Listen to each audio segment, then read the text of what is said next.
Welcome, dear viewers, to a heartwarming tale of unexpected kindness, second chances, and the mysterious ways in which fate can bring people together. Enjoy the story. Sarah Collins sighed heavily as she ended yet another fruitless phone call. Finding a live-in caregiver position was proving to be impossible.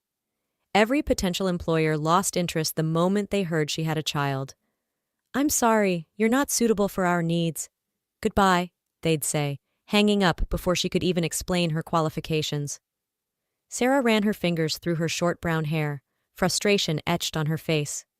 Her nursing degree and years of experience as an OR nurse seemed worthless in the face of single motherhood. But she needed a job with accommodation desperately. After their small town was devastated by flooding, she and her daughter Emily had been forced to move in with relatives in another state. They'd been bouncing from one relative's house to another, currently squeezed into her aunt's tiny 400-square-foot apartment, along with 4 other people. "Just one more call," Sarah muttered to herself, dialing the last number on her list. Her heart raced as a pleasant female voice answered. "Hello, Collins residence." "Hi, I'm calling about the caregiver position," Sarah said, trying to keep the desperation out of her voice. "Oh yes, we're looking for someone to care for my elderly father. Do you have experience with bedridden patients?" "Yes, I do. I'm actually a registered nurse with several years of experience." "That's wonderful. When can you start?" Sarah's heart leaped. "I could start immediately, but I should mention that I have a young daughter." There was a pause and Sarah held her breath, waiting for the usual rejection. Instead, the woman said, "That's not a problem at all. You'll be living in the guest house, so your daughter won't disturb anyone. Can you move in tomorrow?" Sarah could hardly believe her ears.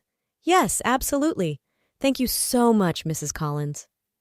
As she hung up the phone, Sarah felt a wave of relief wash over her. Finally, a chance to start over.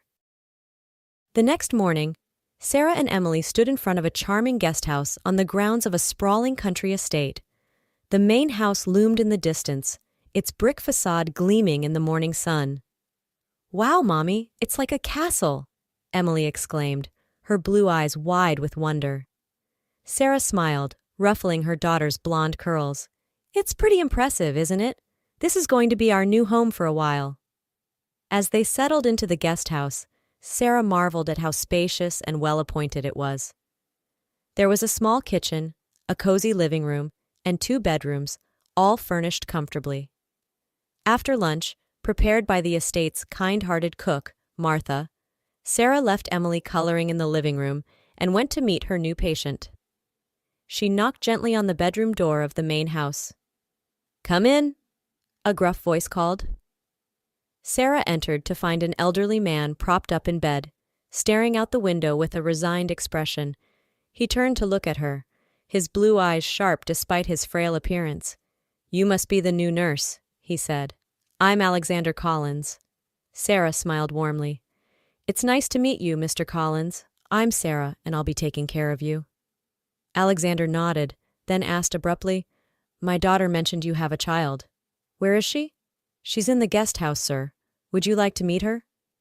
To Sarah's surprise, Alexander's face lit up. "Yes, please, bring her in." When Emily entered the room, she approached Alexander's bed without hesitation. "Hi, Grandpa, do your legs hurt?" Alexander chuckled, a sound that seemed to surprise even him. "No, sweetheart, I wish they did. I can't feel my legs at all, that's the problem." As Emily chatted away with Alexander, Sarah watched in amazement. She had never seen a child take to a stranger so quickly, nor had she expected her gruff patient to be so charming with a child. Later, as Sarah was helping Alexander with his exercises, he said, "You know, I've had many caregivers over the past 2 years. They all start out well, but they either leave on their own or I send them away. Some people just don't have the right touch, you know? They do their job, but there's no warmth, no soul. I can feel it in my bones when someone's like that." Sarah nodded, understanding. "I'll do my best to provide not just care, but companionship, Mr. Collins." Alexander smiled. "Call me Alex, and I have a feeling you and Emily are going to fit in just fine here." As the weeks passed, Sarah and Emily settled into a comfortable routine at the Collins estate. Sarah spent her days caring for Alex, while Emily explored the vast grounds and made friends with the staff. One evening, as Sarah was bringing Alex his dinner, he called her over with a mischievous glint in his eye. "Sarah, dear, could you do me a favor? Behind that bookshelf there's a hidden panel. Press the switch, would you?" Intrigued, Sarah did as he asked. To her amazement, the bookshelf slid away to reveal a fully stocked bar. Alex grinned. "Pour us a little cognac, would you? Just a touch."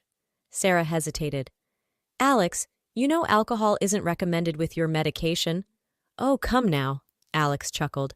"I was a cardiologist for 40 years before I started my medical equipment business. A small amount won't hurt. It'll be our little secret." Against her better judgment, Sarah poured 2 small glasses. As they sipped the amber liquid, Alex's expression grew wistful. "You know, Sarah, I never got to be a grandfather. Married late, had my kids late. Now they're both pushing 40 and neither seems interested in settling down. I always dreamed of spoiling grandkids, you know. Children are like angels on earth. When they're around, the whole world seems brighter." Sarah listened, touched by the longing in Alex's voice. She thought of Emily, who had taken to visiting Alex every evening for bedtime stories. "Emily adores you, Alex. You've become like a grandfather to her." Alex's eyes misted over. "She's a wonderful child. You've done an amazing job raising her on your own." Sarah felt a lump form in her throat. "Thank you. It hasn't been easy, but she's worth every struggle." As they continued to talk, Sarah found herself opening up about the flood that had destroyed their home, the challenges of being a single mother, and her dreams for the future. Alex listened attentively, offering words of encouragement and support. By the time Sarah left Alex's room that night, she felt a warmth in her chest that had nothing to do with the cognac. For the first time in a long time, she felt like she and Emily had found a place where they truly belonged. One sunny afternoon, Alex asked Sarah to take him to the guest house in his wheelchair. As they approached the small building, Sarah noticed there were no steps at the entrance, just a gently sloping ramp. "Did you have this built recently?" she asked, curious. Alex nodded, a sad smile on his face. "This guest house was actually built for me. A few years ago, my children were arguing so violently that I couldn't stand it anymore. I told them to either put me in a nursing home or build me a separate place to live. They chose the latter." Sarah's heart ached for the lonely old man. "I'm so sorry, Alex. Family conflicts can be so painful." Alex patted her hand. "Don't be sorry, my dear. Their fighting has lessened since then, and now this lovely little house is providing a home for you and Emily. Everything happens for a reason." As they toured the guest house, Alex asked Sarah about her living situation before coming to work for him. Sarah told him about the flood, the inadequate government compensation, and the cramped living conditions with relatives. Alex listened intently, his brow furrowed in thought. That evening, he asked Sarah to stay after Emily's bedtime story. "Sarah, I've grown very fond of you and Emily," he began, his voice serious. "I know my time is limited, despite what the doctors say. I've been thinking about what will happen to you two when I'm gone." Sarah started to protest, but Alex held up a hand to stop her. "Please, let me finish. I've decided to leave this guest house to you and Emily in my will. It's the least I can do to ensure you have a stable home." Sarah gasped, tears springing to her eyes. "Alex, I don't know what to say. That's incredibly generous, but are you sure? What about your children?" Alex chuckled. "Oh, they'll be well taken care of, don't you worry. This is just a small part of my estate, and it's mine to give as I please. I want to do this for you and Emily. You've brought so much joy into my life these past months." Overwhelmed with emotion, Sarah could only nod her thanks as tears streamed down her face. As summer turned to fall, Alex's health began to decline rapidly. He refused many of his medications and most of his meals, insisting that he wanted to die with dignity. Sarah did her best to keep him comfortable, but it was clear that Alex was slipping away. Emily, sensing the change, spent even more time by Alex's bedside, regaling him with stories from her imagination when he was too weak to tell his own. One chilly February morning, Sarah entered Alex's room to find him unusually still. With a heavy heart, she realized he had passed away in his sleep. As she and Emily mourned the loss of their dear friend, Alex's children, Nathan and Lisa, arrived to make funeral arrangements. Sarah was surprised by their businesslike approach to their father's death, but she reminded herself that grief affects everyone differently. The day after the funeral, Sarah approached Lisa about her final paycheck and to discuss when she and Emily should move out. To her surprise, Lisa insisted they stay until spring or until Sarah found new employment. "Dad was very fond of you both," Lisa said, her voice softer than Sarah had ever heard it. "He'd want you to have time to get back on your feet." Grateful for the reprieve, Sarah began to make plans for their future. She was eager to see the house Alex had left them in his will, but she wanted to wait until the ground thawed before making the trip. As soon as the spring weather allowed, Sarah took a train to the small town of Oakville, where the house Alex had left them was located. She left Emily with Lisa, promising to return soon with news of their new home. The train stopped at a small platform surrounded by dense forest. Sarah breathed in the crisp, pine-scented air as she followed a sign pointing to the town. Oakville turned out to be a charming community nestled among rolling hills. Sarah easily found the address Alex had given her, a large two-family house on the outskirts of town. "Some little cottage," Sarah muttered to herself, taking in the impressive structure. She found the hidden key where Alex had described and let herself in. The interior was comfortably furnished, with a fully equipped kitchen, a cozy living room, and 2 spacious bedrooms. Everything was ready for immediate occupancy. Excited by the prospect of finally having a real home for herself and Emily, Sarah decided to introduce herself to the neighbors. She walked around to the other side of the house and called out, "Hello, anyone home?" She heard movement inside, and then a deep, familiar voice called back, "Who's there?" Sarah's heart skipped a beat. It couldn't be. A tall, broad-shouldered man came around the corner, and Sarah found herself face to face with none other than Robert Shields, Emily's father. "Sarah?" Robert gasped, his green eyes wide with shock. "What on earth are you doing here?" Sarah was too stunned to speak for a moment. Finally, she managed to stammer, I inherited this half of the house, from Alexander Collins.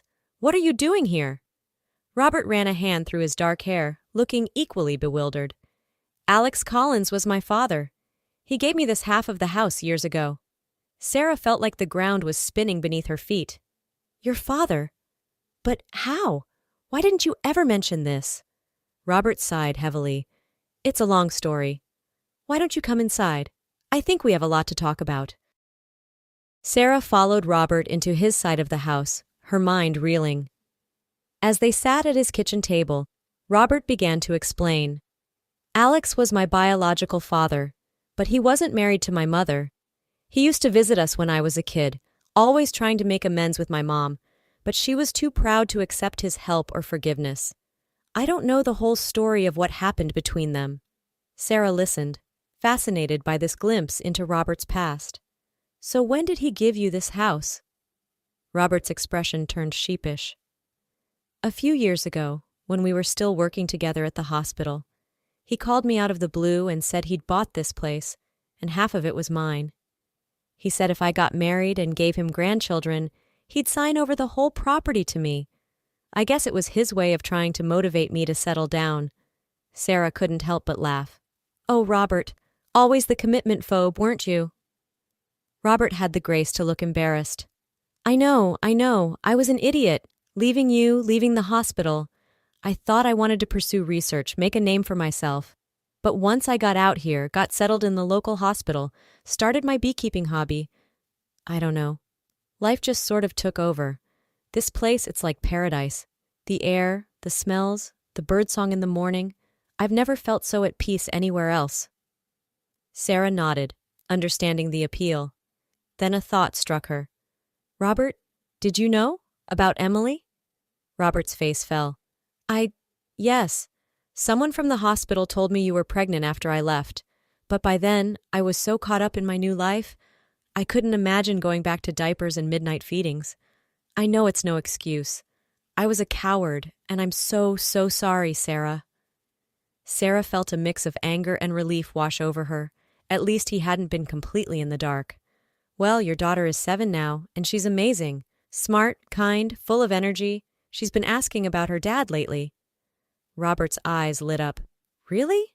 Do you think I could meet her? Sarah studied him for a long moment. Despite everything, she could see the genuine regret and longing in his eyes. Yes, I think that could be arranged. But Robert, if you come into her life, you have to be all in. No more running away when things get tough. Robert nodded solemnly. I promise, Sarah. I want to make this right. In fact, he took a deep breath. This might sound crazy, but hear me out. We're both heirs to this house now. Emily is Alex's granddaughter. What if we gave this whole family thing a try? You, me, and Emily together? Sarah's heart raced at the suggestion. Part of her wanted to reject the idea outright, to protect herself from being hurt again. But another part, a part that had never quite given up on Robert, whispered that this might be their second chance. Let's take it slow, she said finally. We'll start with introducing you to Emily, and we'll see where it goes from there. Deal? Robert's face broke into a wide grin. Deal. 6 months later, Sarah, Robert, and Emily stood hand in hand in the garden behind their home. Friends and family, including Alex's other children, gathered around them as a justice of the peace pronounced Sarah and Robert husband and wife. As they shared their first kiss as a married couple, Sarah marveled at the twists and turns that had brought them to this moment. From the desperation of homelessness to the unexpected inheritance, from years of separation to a reunion orchestrated by a man they had both come to love as a father. Emily, resplendent in a flower girl dress, beamed up at her parents. Does this mean we're a real family now? She asked. Robert scooped her up into his arms. We've always been a real family, sweetheart. It just took us a while to find our way back to each other. As the reception began, Sarah caught sight of a photo of Alex on a nearby table. She could almost hear his hearty laugh, could almost see the twinkle in his eye as he watched his family finally come together. Thank you, she whispered to the photo, for everything. And as the summer breeze rustled through the trees, carrying the sweet scent of Robert's beehives, Sarah knew that they had found not just a home, but a place where they truly belonged, together.